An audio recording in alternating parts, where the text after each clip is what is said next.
Good afternoon. I'm Dr. Kelly Eves Boykin, Chairman of the Charlotte Mecklenburg Black Heritage Committee. For over 20 years, the CMBHC has fought to preserve and honorably present African American history and culture to the city of Charlotte and Mecklenburg County. On behalf of our partnership with J. Murray Atkins Library and the celebration of Black History Month, it gives me great pleasure to welcome you to this auspicious occasion and panel discussion on the creation of Carver College. Opened in September of 1949 during the era of segregation, Carver College began as a junior college serving African Americans and was operated out of the Second Ward High School building that was counterpart to Charlotte College. Now, for the introduction of our panel members. Dr. Pamela Grundy is a writer, exhibit curator, educational activist, and butterfly gardener. She has conducted extensive research on African American history and education in Charlotte, North Carolina. She is the author of Color and Character, West Charlotte High and the American Struggle Over Educational Equality, Shattering the Glass, the remarkable history of women's basketball, and just recently, in collaboration with Q City Nerve, Legacy, 3 Centuries of Black History in Charlotte, North Carolina, available for purchase on February 25th. Mr. John W. Love Sr. was born December 8th, 1943, in Chester, South Carolina. He briefly moved to High Point, North Carolina, then later settled in Charlotte. He attended Biddleville Elementary and graduated from the West Charlotte High School in 1962. He later matriculated to Carver College, which soon after became Mecklenburg College and eventually Central Piedmont Community College, all during his time there from 1962 through 1964. Upon graduation, he worked at the Charlotte Observer as a circulation and zone manager for 37 years and 5 months. During this time, he also took night classes at Charlotte College from 1964 through 1971. He was married to his high school sweetheart, Harriet Love, for 59 years until her passing. He has one son, John W. Love Jr., and one daughter, Jewel Love. He has been a devout member of C.N. Jenkins Presbyterian Church since 1963. In his spare time, he enjoys golfing with the Parbuster Golf Group and spending time with friends at the Second Ward West Charlotte Alumni Breakfast Club. Erin Elizabeth Alsop, pronouns she, her, hers. As the archivist for Central Piedmont Community College in Charlotte, North Carolina, where she preserves and provides access to the college's institutional heritage materials. She is passionate about archival advocacy, outreach, and instruction, and works collaboratively with her colleagues within and outside of the Central Piedmont Library to promote the use of archival materials and community research projects. Erin firmly believes that archives can be and should be accessible by all levels of students and researchers. And through events like today's panel discussion, our community is becoming more aware of the value that archival institutions provide for preserving collective memory, heritage, and voices. Sylvia Marshall is a second year graduate student pursuing a master's degree in history with a public history concentration at the University of North Carolina at Charlotte. She currently works with the Special Collections and Archives unit at Atkins Library as a graduate research assistant and curated the exhibit version of Fates Intertwined, currently displayed on the first floor of Atkins Library. Ladies and gentlemen, our panel. All right. Hello, everyone. So I will just begin a brief overview of Carver College. So I really wanted to begin with how Carver College started.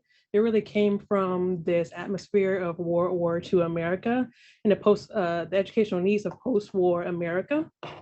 And so before the war, Charlotte didn't have a public university that served Black or white students. And the only private university that served Black students was Johnson C. Smith. And so once soldiers started returning from the war, the demand for an institution of higher education beyond high school really exploded. And this was all over the country. And in 1946, college centers were established to meet those educational needs. These centers allowed them to earn transferable skills to a four-year college or university. And on the state level, discussions were had about expanding to afternoon and evening classes. And in Charlotte, Dr. E.H. Geringer, the superintendent of Charlotte schools at the time, called a meeting of Black and white community leaders to start expanding their own services. And out of this came the Charlotte Center, later called Charlotte College, opened in September 1946 at Central High School. And at Second Ward High School, the first public high school for African-American students in the Charlotte-Mecklenburg area, they hosted an extension school for African-American students. And those on the school board recognized the need for a more permanent junior college once these college centers started closing, and thus began a campaign to open one in Charlotte. And on April 4th, 1949, the North Carolina General Assembly ratified a bill that transferred authority of Charlotte College over to the local Charlotte School Board, and operating under the era of separate but equal, and also desiring to provide African-American veterans with similar opportunities as white veterans to earn a higher education at an affordable price. Carver College was started in September 1949. And the college started on a Friday. That fall semester, students paid $5 to register, and tuition fees were $25 for each class taken in that first quarter.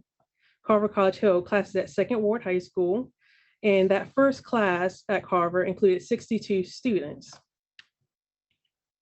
The objective of Carver College was to provide a well-balanced general education for young people in order for them to either go into business, go into certain employment, or to transfer with junior standing to a four-year institution. And the college offered liberal arts and business administration, secretarial science, an accelerated high school program, an adult program, education program, and vocational training that included cosmetology classes and brick masonry classes. By May of 1958, the control of Carver College was transferred to a newly established Charlotte Community College system. And around that time, plans to build new facilities for Carver and Charlotte College were underway. However, by May of 1958, well, actually a little bit before that, and especially in the early year of 1961, the Board of Trustees faced complaints about the operation of dual colleges. There was actually a court case, Wynn versus the Board of Trustees. Rory Wynn and James Martin filed a suit. They argued that the construction of Carver College and Charlotte College would violate the Brown versus Board of Education court case in 1954. And also it would be a waste of taxpayer dollars. However, the Supreme Court of North Carolina ruled against Wynn, and the colleges were constructed. By 1963, integration did come to Carver College. At that point, it was named Mecklenburg College, and it merged with the all-white Central Industrial Education Center to create Central Piedmont Community College. By 1964, the enrollment at the Mecklenburg campus on Betty Ford's Road had declined to roughly 86 students, and daytime operations were suspended to that campus. And in 1965, Mecklenburg College was sold. However, the spirit of Carver College still lives on at Central Piedmont University Community College, and in the former graduates like Mr. Love. And that will conclude the brief overview. Thank you, Sylvia, for giving that amazing overview of Carver College. Hello, everyone. My name is Adriana Bennett. I am the Community Engagement Archivist here at Atkins Library, and I will be serving as the moderator for this event. We're going to go into our next portion where Mr. Love will be showing us pictures of his yearbooks during his time at Carver, Mecklenburg College, and his diploma from Central Piedmont Community College.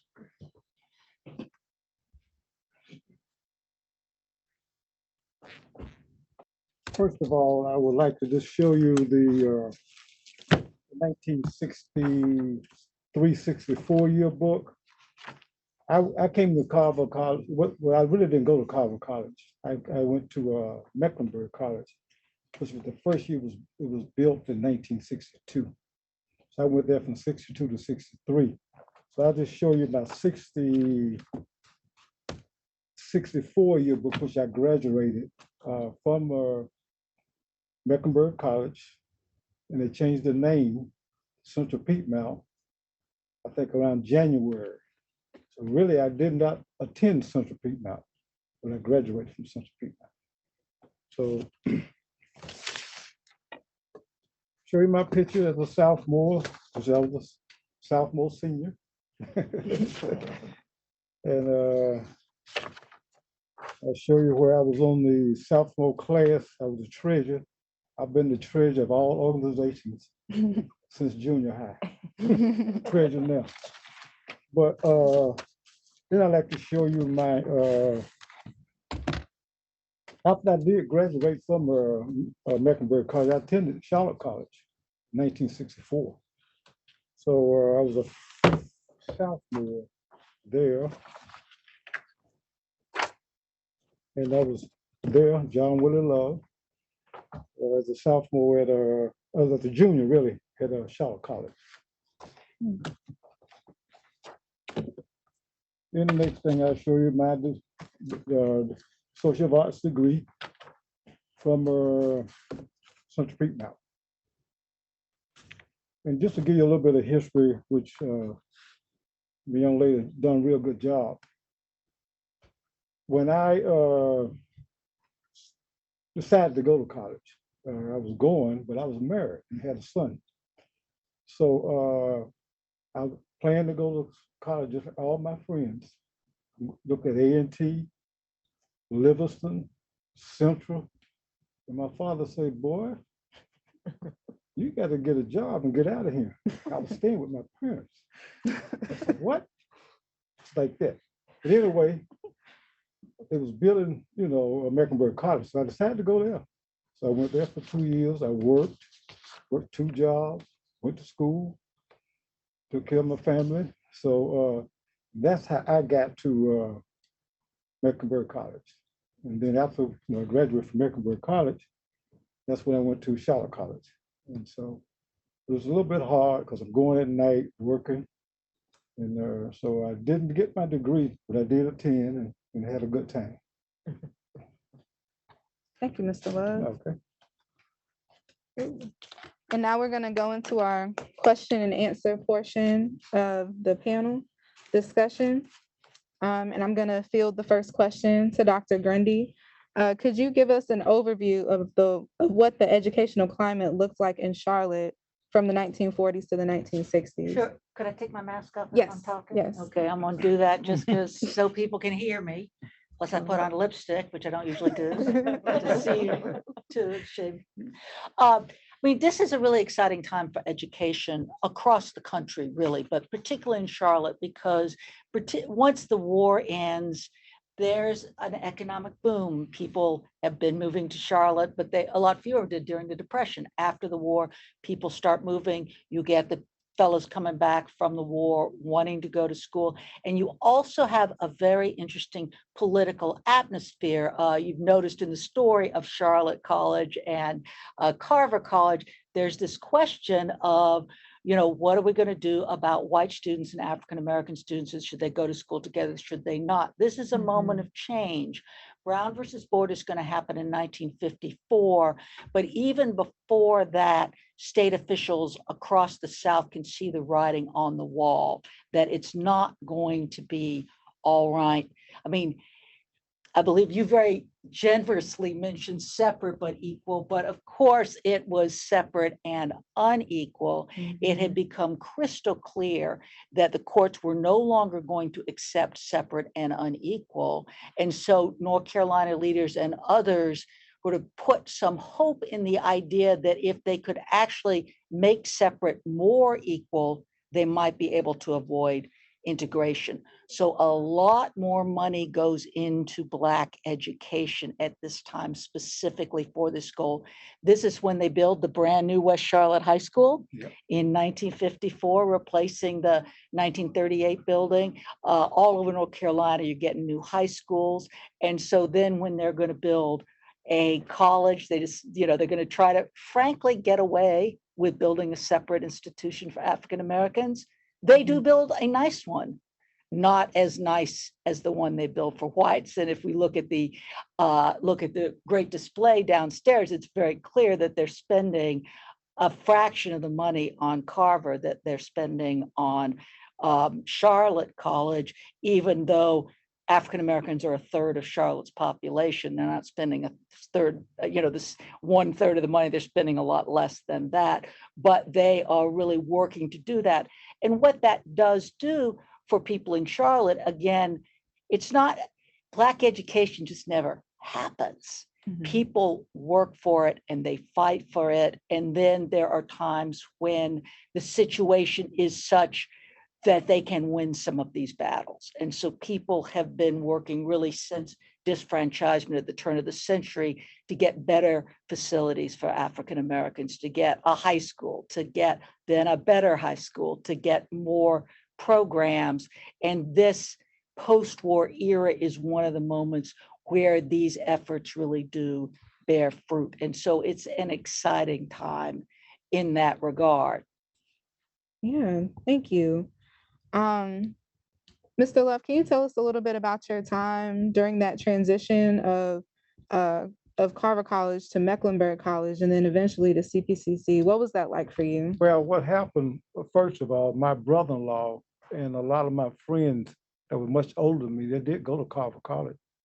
My brother-in-law and his wife finished in 1958, from 59, and they finished West Charlotte in 57. So normally they got that 2-year degree. Plus, they went to John C. Smith, and my sister-in-law went to nursing school. So there was that thing with Carver College. But when I decided to go to Mecklenburg College, it was new, brand new.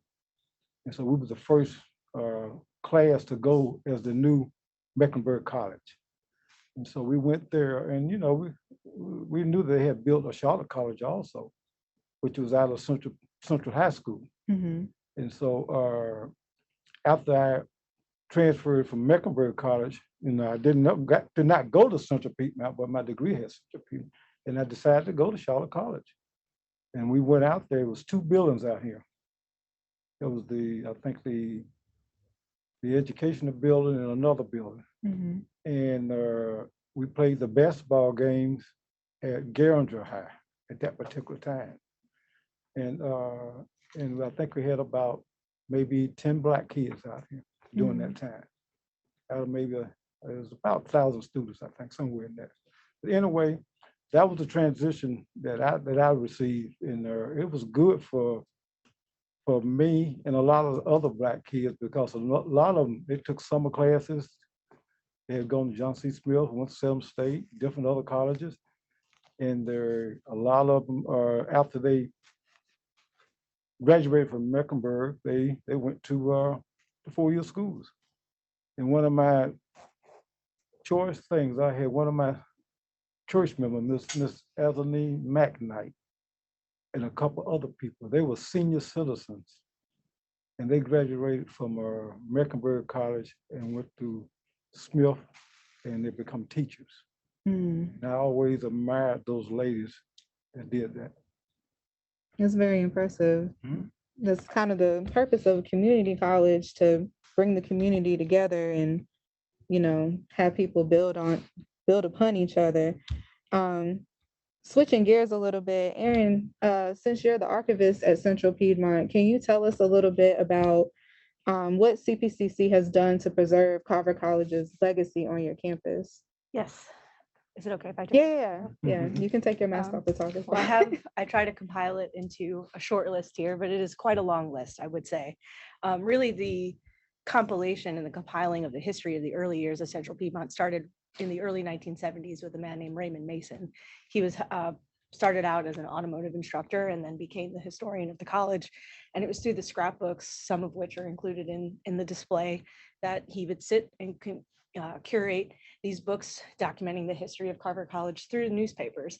But aside from that, he also conducted oral history interviews with some of the early faculty members, Dr. David Hunter being one of them, Mrs. Dora Johnson being another, and James Alexander, if that's a name that others know as well, but also yearbooks and brochures and then biographical files. So that, I mean, starting in the early 1970s and then kind of paused after he had passed in 81. And then it wasn't until the 1990s that CPCC, the first 30 years, was published by author Carol Timblin. And this book goes into a little bit of detail about the early years of Carver and Mecklenburg College. And one thing that I wanted to point out, I think I tried to bookmark it, but I lost it now. But of all the people on the committee, there was only one African-American on the entire committee for the book, and that was Dr. David Hunter. And when I realized that, just starting out, I've been with CPCC for about 6 years now, and I thought, why? Why? I mean, you have a wealth of knowledge. And, you know, at that time, you know, a lot of people who were still around that could give you better insight into what the history of Carver and Mecklenburg colleges was like. But in any event, the past is the past, right? And now, fast forwarding to the 2010s and present day, we have a dedicated unit and a position as archivists to preserve and catalog these materials to make them accessible. But that wasn't always the case, at least in the digital world, right? So it wasn't really until last year that we finally got a database to make this you know, accessible in archival formats for researchers to use and interpret. And then using the support from the North Carolina Digital Heritage Center to get our materials scanned, a lot of which Sylvia had used, at least in the early parts of our conversations. But fast forwarding even to next year, we will have a brand new facility that will be able to house not just our collections, but to invite people to come and research and to sit and talk in ways like this. Aside from the facility and the processes of archives, you know, it's through presentations. So in new employee orientation, I give a great overview of the history of Carver and Mecklenburg colleges, aside from the early years of CPCC, but also panel discussions. We hope to have things like this take place. So really thank you for bringing me here and inviting me to talk a lot about what we do. But lastly, instruction, teaching students how to access archival materials, to learn from people like Mr. Love and, you know, people like Sylvia, to inspire our current students to have an understanding about not just what archives are, but how to access them and understand the difference between primary and secondary sources, but also giving the opportunity to have a full understanding, a true understanding of the story, the good and the bad, because human history is messy, right? And that's, I think, the best thing about archives is that it's not the edited versions, it's not the, you know, the cut edit script. It's an opportunity to really understand what it was like. So that's the short list. I had others, but I think for sake of time, I probably won't We're doing good. go into too much detail. But one last point, you know, representation matters. And, you know, if the community, if our community really of Charlotte, but our Central Piedmont's involvement in the Charlotte community is not accurately reflected as a whole in our records, but also the histories of Carver and Mecklenburg colleges and those who come before us, I really think that present and future generations would suffer as a result. I agree. I think when we were talking earlier about this exhibit or this event and putting it together, a lot of people didn't understand, you know, that Carver existed and it was for, you know, African Americans to get an associate's degree because there wasn't a place for them to get an associate's degree in Charlotte. And then that was also part of the reason why Charlotte College was made, because there was no secondary kind of institution outside of JCSU. So yeah, I appreciate you saying that. And also Aaron lent us the materials from CPCC to use for our exhibit that's on the first floor. So I want to thank you for that as well. Anytime. And speaking of the exhibit, Sylvia, can you tell us about your experience putting that together and anything interesting that you learned while doing it? Yeah, so we started talking about this exhibit last year, Mhm. and I'm not a native of Charlotte, and I didn't know Carver College had existed. So when you mentioned wanting to do an exhibit on Carver College, I was super excited. It's like, great, this is an opportunity for me to learn more. And also it coincided with the 75th anniversary of Charlotte, Mhm. and also, Black History Month. And I think in the beginning, we really wanted to tackle these questions of, okay, how and why was Carver College started, and how and why did it end? Because you Google Carver College and you get maybe a university in Atlanta or somewhere else. You don't really get a sense of, yeah, we talked about that earlier, that there was a Carver College that even existed here in Charlotte, and you don't get a sense of the impact that the college made on African American people here. And so that began the treasure hunt, really, of diving through our archives. We have a Carver College collection that has records from the university. There's also glimpses of Carver College and records about Charlotte College. The Addison Reese papers, the Hoyt Gavin papers. It was, like I said, a treasure hunt. And also collaborating with Aaron and CPCC and getting our hands on what they have there. They have a collection as well, and like she said, a lot of it has been digitized. Some great material, especially the scrapbooks, are a wealth of information, and newspapers. And I think the most interesting thing for me was just untangling the history and creating the exhibit. One of the things that I had in mind was putting Carver College at the forefront. A lot of times when Carver was mentioned, you actually Google Carver College again, and you see UNC Charlotte pop up. You don't get a sense of what Carver was outside of Charlotte. And there's such a rich history there, as Mr. Love talked about. The community is still around Charlotte, and it would be great to have something that represented them. And so that's what I hope that the exhibit really speaks to, that there was this whole community that then gave birth to CPCC and how they still carry on this legacy today. Awesome. Um, Dr. Gurney, we're going to switch it back to you. Can you tell us about the process of desegregation in Charlotte and how this could have impacted Carver, or did impacts Carver? Well, I've written a book now on the process of desegregation in Charlotte that includes a couple of Mr. Love's favorite people, Right. and well, probably a number of them, but two in particular, daughter or son and wife. But I mean, desegregation in North Carolina and really around the country is this complicated dance. The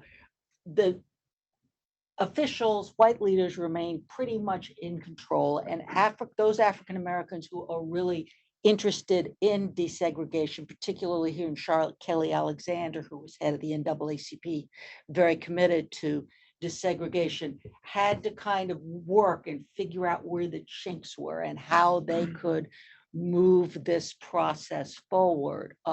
And I'm not specifically familiar with how that happens with Carver College, but clearly what happens is what happened in most cases is that the African American institution essentially goes away and is absorbed into a larger, sort of white run. It's hard to call CPCC historically white because it really didn't exist before, but it's absorbed into a more mainstream area where, as you noted in your thing, African Americans don't have much say over anything. And that's a real challenge. In high schools, in the Charlotte school system, by 1971, West Charlotte High School is the only historically Black high school left in Charlotte. Mm-hmm. So it's a real dilemma, both how to get some desegregation, particularly because what that brings is access to resources. You talked about having the summer school classes, having the kinds of things that perhaps you had access to here at the beginnings of Charlotte College. Mm-hmm. But how to do that without ending up losing what control you have and end up being absorbed in an institution that perhaps does not pay as much attention to you as it might. My understanding from studying history actually is that UNC Charlotte in general has a very good rep from that era, did a pretty good job, the sort of late 60s and 70s, Mhm. did welcome in many Black students. Bonnie Cone was very supportive of Black students, even when they demonstrated and they pushed for Black. I mean, they still said you had to fight all the time. Mhm. So they still had to fight consistently to get the right kind of education, but they got further here than faster than they did at some other institutions because of support of people like Bonnie Cone. But it's it's just a constant challenge, puzzle. And I think that's I mean, we were talking about what happened to the building. What happened to the building, that the new building they built out Well, by what happened, they 85? sold the building, but right now Victor Christian Mhm. high school is using that building. Oh, okay, so there's a Oh. school, there's a Mhm. school there now. But essentially the institution has moved from the west side to the center city. Mhm. So there is this law, period loss of this institution that's now being brought back in some way. But it's a very challenging period because it's hard to know. Well, the right answer would have been for everybody to be integrated and for equality to happen, but that's not what happened. Right. And so to see how people worked with the different forces at play to try to get the best outcomes and opportunities for themselves and for their children, it's a fascinating story. Yeah. And one of the things that often happens when those institutions merge is the Black teachers are usually let go, which Erin kind of alluded to in her talking about the CPCC book. So, Mr. Love, could you tell us a little bit about like your teachers at Mecklenburg College when it transitioned from Carver to Mecklenburg? Did you still have the same teachers, or were there other professors Yes, that they I brought looked in? back in some old yearbooks, like I got a 51, 52 Carver book, and I got the 58, 59.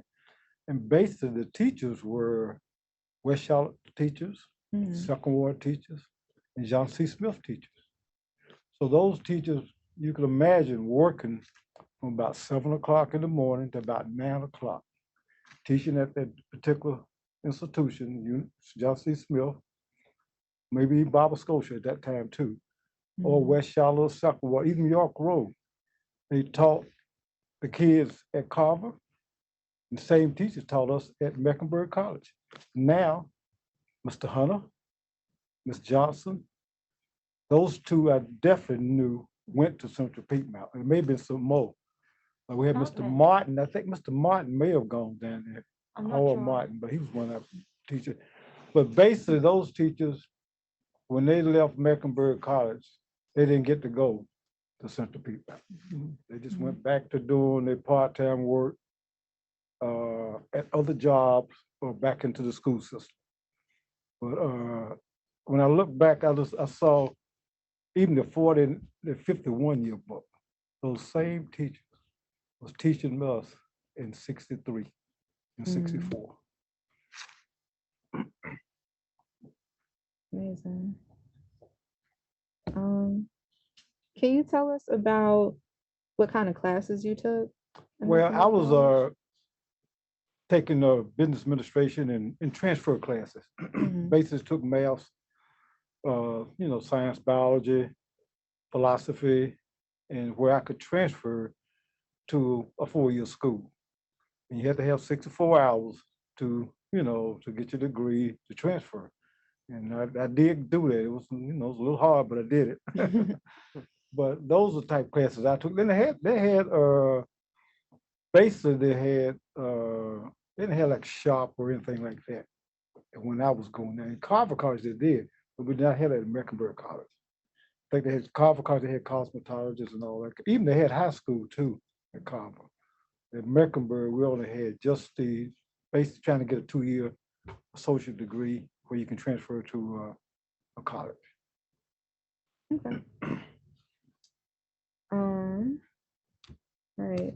Erin, can you tell us how students or other researchers can better utilize community college archives? Absolutely. Let me just get.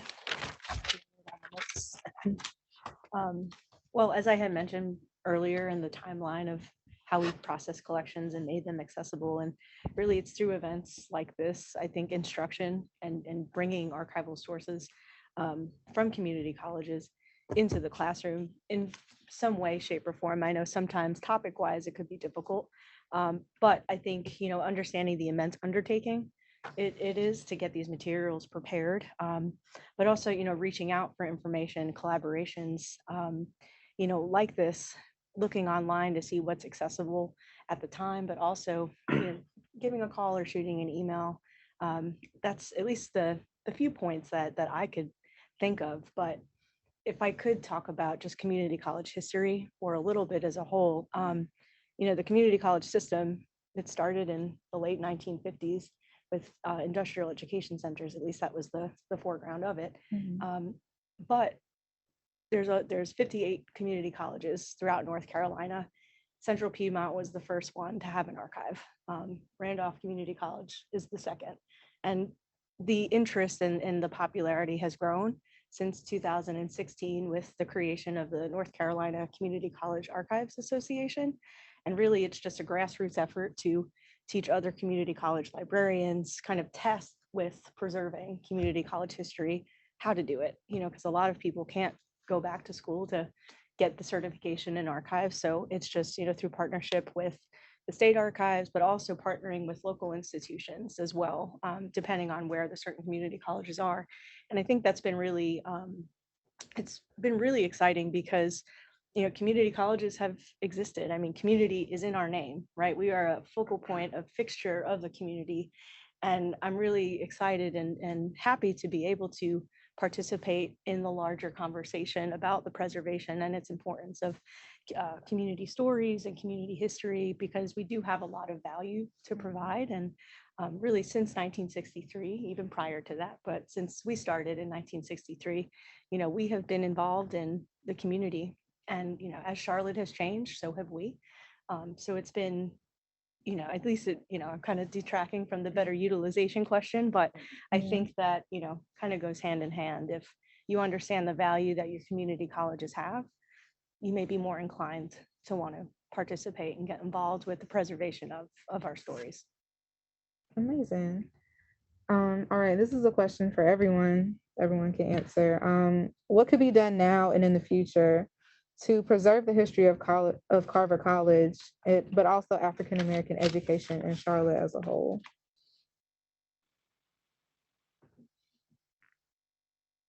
I think one thing, the things that we're doing right now, basically, because when I talk to a lot of people, black and white, they don't even know about Carver College, don't even know about Mecklenburg College. And I can tell them, I have to describe to them, that's where the health department is, on Badersford Road, little school back there where Victor Christian go. That's the college I went to. So what we need to do is just do panels like this, let people know, like this Pamela here, she does a good job in getting the story out. So that's what we need to do, is get the story out. I second that. And going back to student instruction, if our students and younger generations could learn from our elders in so many ways, like Mr. Love and others.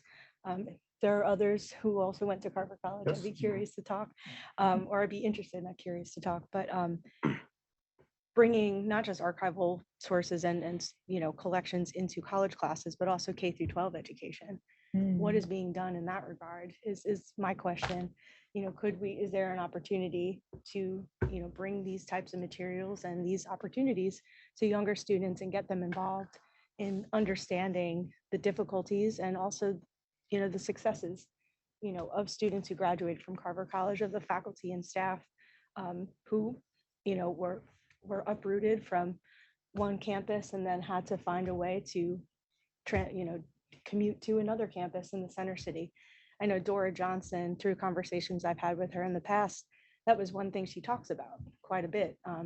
What it was like for her to drive only a short way to the Batesford Road campus, but then have to create a carpool for students and staff to drive to the center city of Charlotte. So to me, I mean, it's just that tenacity and that drive to want to have something better for yourself and accomplish those goals is what our students, I think, could benefit from, and really the city of Charlotte as a whole. It goes without saying, though. Yeah. Oh, I was just gonna echo that, Mm. in conjunction with instruction, I think just making a digital presence more apparent. I think that's some of the biggest problems. I know most people of my generation at least go to the internet, Google or whatever Mhm. to kind of get their information, and they don't really understand that there are resources in the archives and that they have been digitized.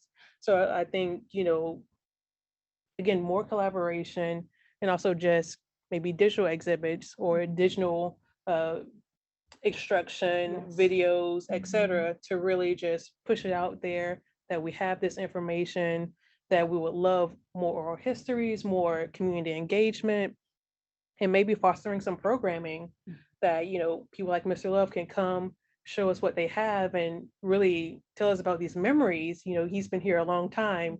I'm not a native of Charlotte. I'm just getting here, and to hear how much Charlotte has changed in just a few years is astounding. So, capturing those stories while we still can. No, I would completely agree with that. I mean, oral history is just such a marvelous way to get at the things that aren't in documents. I would also say, also particularly related to African American history, a lot of the times there are a lot more documents than are in the archives.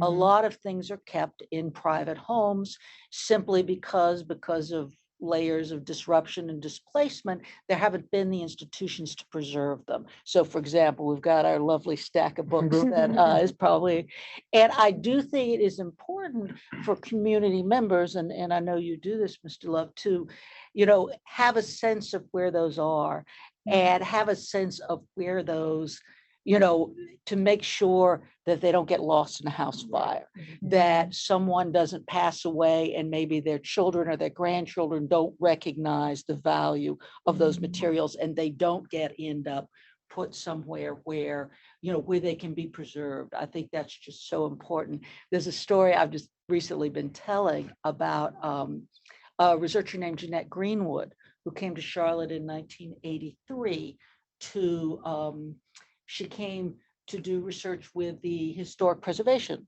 people and historic landmarks. And they decided they wanted to do some Black history. So she started to look, and she could find hardly anything. I mean, she was new, she was young, she was white, she didn't know people. But she called the state archives and they said, well, yes, there was a newspaper in Charlotte, Black newspaper in the 1880s, but there's only one copy in existence. We've got one copy and that's all there is. And she's like, oh. But then she waits, she talks, word gets around, and Reverend Granville Burke from DeGranville Burke from Johnson C. Smith calls, and he says, you should call and speak. There's a woman who lives on Beatty's Ford Road. You should go talk to her. And she goes and she meets this woman, and this is Rosa Smith, the daughter of W.C. Smith, who published the Charlotte Messenger, and she has hundreds of copies of that newspaper in her attic. Wow. And she brings them down, and Jeanette goes, because this is back in the 1980s, like the distant past. And Jeanette goes for a couple of hours and reads them, and then goes away and then comes back and reads some more. And you can't take, there's no picture, but cell phones, there's no scanners, and, just learns about this whole world.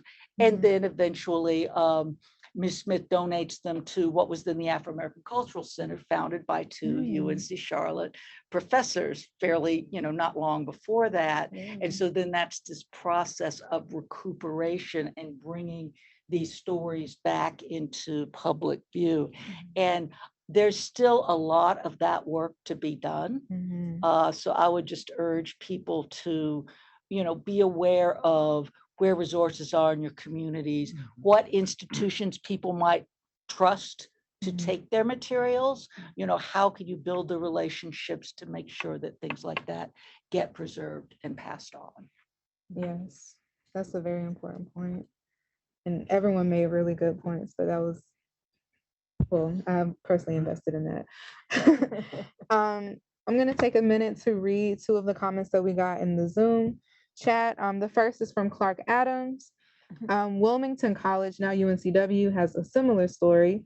It was started as a college center in 1946 when Charlotte College was started. The Wilmington College Center was established as Wilmington College, a public junior college, and initial classes were held in New Hanover schools. Williston College, a public junior college, opened for African American students in Wilmington, held classes at Williston Industrial High School. These schools were operated locally by the New Hanover Board of Education, and Wilmington College became UNCW in 1969. So Williston is similar to Carver College. So as we know, a lot of things do not happen in a vacuum. People kind of take things that work somewhere else and then apply it to a different area. So it's interesting to see that there were a whole lot of Black junior colleges, but we don't really hear about them because they just kind of disappear. The second is from Lenora Crabtree. There's a wonderful website on the educations of Blacks in Charlotte that was created by UNCC PhD candidate Jamaica Anderson and a group of high school students in 2019. The website emphasizes K through 12 education, but information on Carver College will be a wonderful addition. Thank you, Lenora, for that plug. Jamaica Anderson does great work, and I'll make sure to get the link to everyone. We're gonna transition into the participant questions that we got from the registration form, and anyone can answer these questions. So I guess this question will be directed towards Aaron. Which of Carver College's former values or goals are most clearly embodied in Central Piedmont's and UNC Charlotte's current slate of activity? Well, based on some preparation that I had made, I was looking at really just the general overview of the mission and vision really of the institutions. And one thing that they had in their, I think it was their 5960 annual catalog, they mentioned the preparation of further academic study. And then essentially, I think today that would be considered the transfer programs, like the partnerships that Central Piedmont has with, say, UNCC, for example, the 49er Next program, or other partnerships with Johnson C. Smith and Queen's University as well. The preparation for vocational training, so trade programs and partnerships that we have with industries throughout Mecklenburg County. And then lastly, the preparation in adult education. And that I would think would be considered today as like our corporate and continuing education programs, our work and learn and GED programs, as well as our college and career readiness, just to name a few. So I think, the naming and the ways in which it was described has changed over time, but the main points were true then as they are now, preparing students of all ages, of any level of education, to have a degree, have a better way of life through educational practices. Yes. Anyone else want to take a stab at it? Okay. The next question is, why and how can we improve the knowledge of African American contributions to our community throughout this city, as well as this country? And it's a two-part question. The second part is, do you feel that the knowledge of the contributions of African American communities on a mass scale would possibly help with forms of racism? And I can repeat it if y'all need me to. I know that was a lot. Well, that is a lot. I think, well, the first thing I'd actually do is try to turn that question towards the audience as a historian who tries to get information out. Where would you encounter information about African American history? I mean, where in your life are you at the moment where you could actually take in something new? You're not just rushing because you have to get to work, so you rush by something, or you're scrolling past something on your phone, and you're not. I mean, what are places where you would be ready to take in some history? The other thing that I think is really important is to be able to have African American history, and really history in general, everywhere. I mean, you need the digital, absolutely, because everybody's on the web all the time, and having all these digital resources is fabulous. At the same time, you need physical stuff too. I mean, you need something you walk by every day, and maybe you don't notice it half the time, but then you do notice it, that has a message. Some of the murals that are going up around town have just been wonderful for that, because they tell the history in a different way, in an exciting way, and you take it in, what's all the different ways of learning, right? People need to get it in all those different ways. So we really need to think about a broad range of things. But I would love to know where people think they'd be ready for history. Yeah, and if you're in the audience and you want to answer that question in the chat, feel free to shoot us your response, because I would love to hear the answer as well, as someone who tries to get history to people. Can I add just a Yeah, comment go to ahead. that? The tool No CLT, the new app that came out, which uses digital technologies to bring archival sources to the public. And the main concept is you can point your phone, at a location. And actually, where Second Ward High School is a big part of this. And I know, forgive me for not knowing the specific partnerships. I believe it's with JCSU and the Gantt Center. I could be mistaken. The Levine. The Levine Museum. I'm very sorry.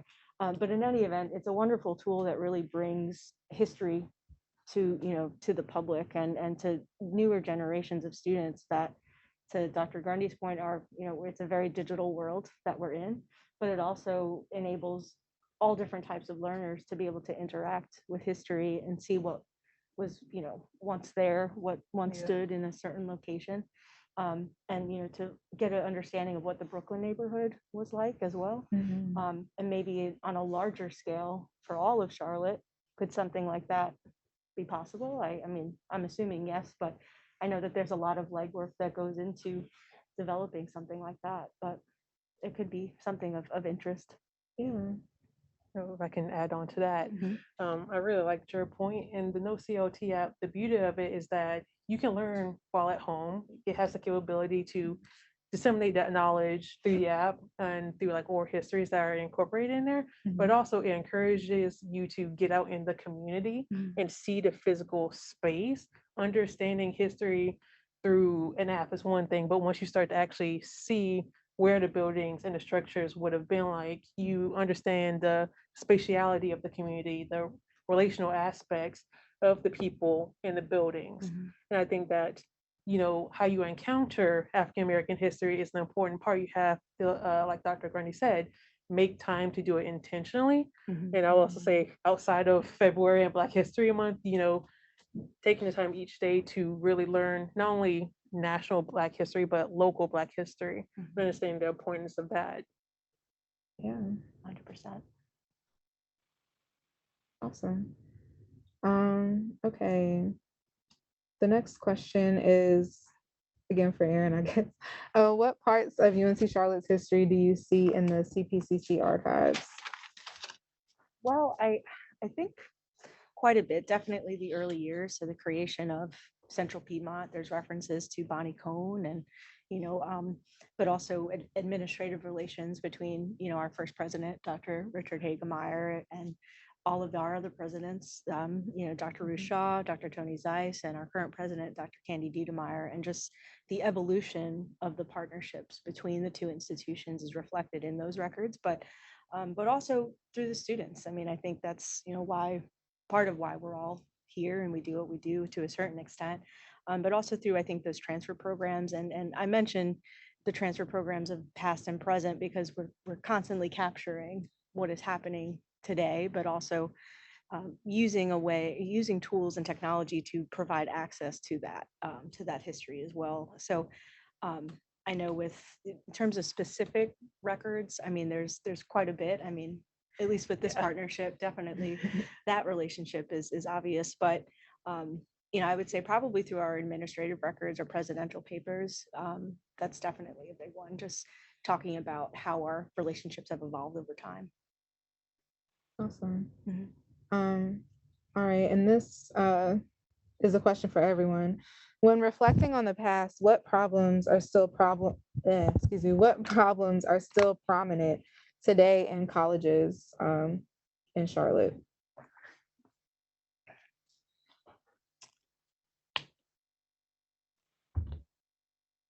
Or just Charlotte in general? It doesn't have to be colleges. Yeah, sure, go ahead. One thing when I was researching Carver, a big thing that still faces colleges, especially now during the pandemic, is just funding.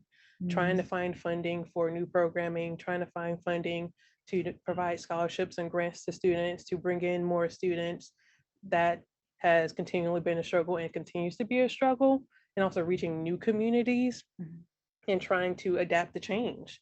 That's something that I think Carver faced, and even UNC Charlotte today still faces. Well, in the past, there was always financial needs to go to college. And, we got scholarships. Some of us did, if you perform good in class. And it's the same thing now. It's a crunch time for money to get kids to go to college, and adults also. So that's one of the things we have to do, is try to find ways to fund kids to go to college. Because you could say at this point when Carver College was founded, I mean, that's the GI Bill. I mean, where all of a sudden, all these young men who would never have had the opportunity to go to college before, all of a sudden they are able to do that because the federal government paid, and it was a transformative, investment that changed the nation for the good. And I think we need to look back on things like that and see, I mean, what kinds of government money are true investments that will build the capacity and opportunities for people. And so that's one thing I'd like to say about that. Yeah. Well, just thinking, I guess, in more recent times, I know Sylvia had mentioned, with COVID and everything, one real problem that a lot of our students faced at Central Piedmont was access to technology. I mean, we're all remote. A lot of our students did not have, internet or Wi-Fi. And so we had through grants and donations, we were able to at least provide laptops and hotspots and things, but it's still a very real need for, access to, more digital technologies today. But in the past, it probably was the same type of situation, whether it be financial or access to resources. Transportation, exactly. So, I mean, I think maybe things have gotten a little bit better, but at the same time, there's still a lot of work that can be done to get our students what they need to succeed. Okay. And this is the last question, and we can wrap it up. But what amazes you the most regarding educational progress for African Americans? And then if you want to be specific, between CPCC and UNC Charlotte, they can be broad too.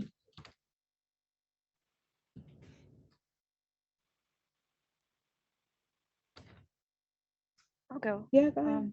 Well, I guess in terms of student success, the continuation of programs and resources provided, to give students what they need to excel in many regards. But then thinking more specific in terms of archives and the preservation of history, just the support from UNCC supporting the Central Piedmont Archives to give us a platform to speak about what resources we have, why they're important, how they can be accessed, but also opening up an opportunity for others to know that community college archives exist, right?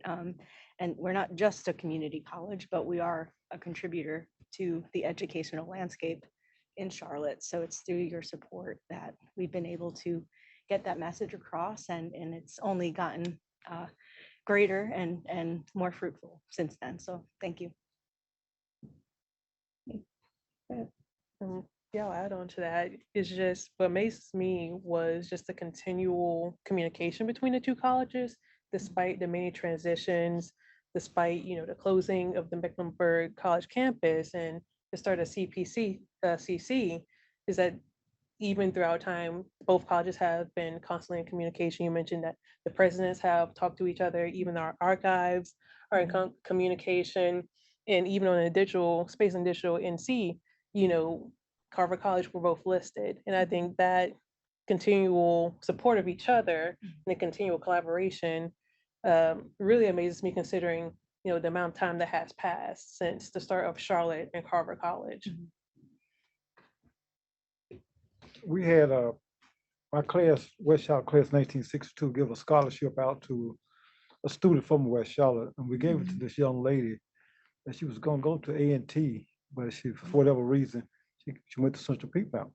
Hmm. So I said, what are you gonna do next year? She said, I'm gonna transfer to UNC Charlotte. Hmm. That's a good thing there. She didn't get to go off to college, but she made all A's.